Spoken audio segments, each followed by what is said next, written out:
Hey everyone, this is a quick look at the LEGO Star Wars Snowtrooper Battle Pack. This set comes with 3 Snowtroopers and 1 Hoth Scout Trooper. Got an E-Web blaster over here that will actually shoot. There's the speeder bike, and there's just this little bit of snow bank or trench. I could easily imagine that if you buy multiple of this set, you can kind of reconfigure just the pieces that are here to create different shapes, but ultimately that's just a little bit of terrain.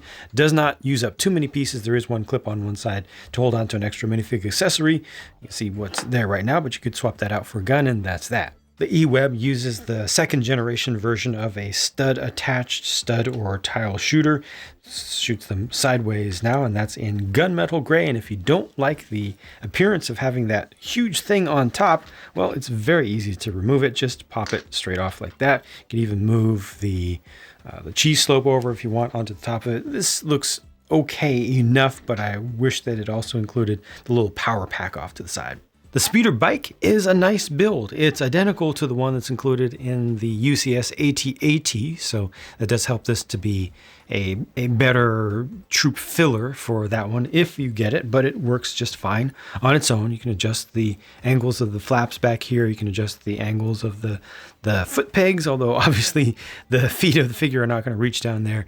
This one shows in the instructions both ways of attaching the handlebars. The incorrect way that was included, or that was shown in the instructions for the big UCS set, and the correct way, but it shows both ways on the same page. Just a very, very small minor misprint there, but it doesn't really matter because we can just put them the right way, and it comes out looking about as good as you could ask for at this scale without using too many pieces. There's only one issue that I have with this.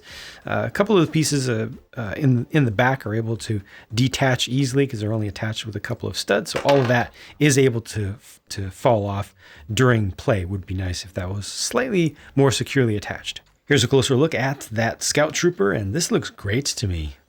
This looks pretty deluxe. The printing quality is very good. The helmet is dual molded, and that sculpt is very, very good. Only thing I think could have been better here, well, obviously you can always add more detail, especially with the prints, but this one probably could have had the belt printed up a little bit higher in the back. Otherwise, you won't have, it feels like it needs to have a little bit of print on the back of the hip piece there, just because it's cut off at the base. But the rest of it is really nice, some pretty fine details in there. And underneath, just another random head, no alternate face for it, but it works. And that brings me to the bread and butter of the set, 3 Snowtroopers. These are identical with their prints, so any tiny differences between them, such as what you can see right here, just a little bit of difference on that mark compared to this one over here. Those are unintentional. Those are just differences in the production runs, or very slight misalignments of one print, one color's print versus another. Otherwise, yeah, all identical. Of course, obviously one of them has an additional extension on the barrel of the weapon to make that a long gun rather than just a standard blaster. And underneath here, there is once again variety between the head prints, and I feel like this one here could easily be seen as a different version of Angry Clone, kind of like Satisfied Clone, if you want to see him as being one of the old clone members of the 501st. Finally, these are the spare parts, and there were no stickers in this set. Now, I paid $20 US for this set, and $20 US is more than 15, which in turn is more than 10.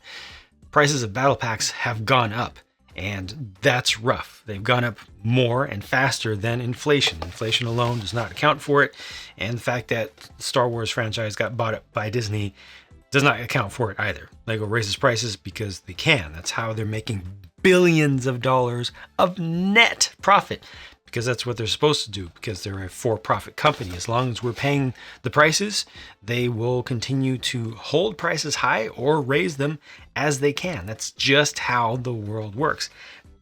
However, there's a little bit of problem when trying to break down how evil it is that they've made battle packs $20, because so many of us LEGO fans and LEGO Star Wars fans out there have said so many times that, well, a figure is worth about $4.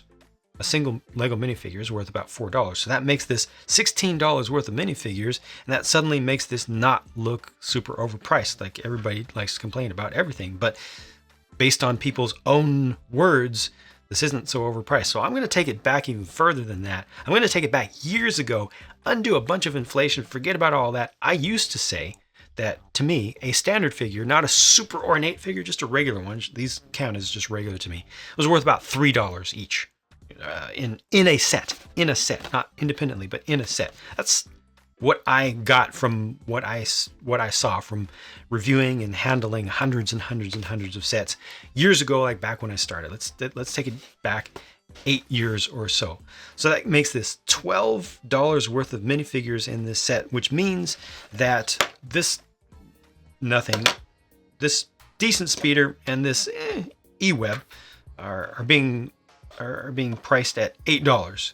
That feels like a little bit too much. It should be $4. So this is like $4 overpriced if I go by by values that I held to years and years ago when I first started here. So if you really break things down, you really have to work hard to show this as being an evilly overpriced thing. That said, higher prices suck.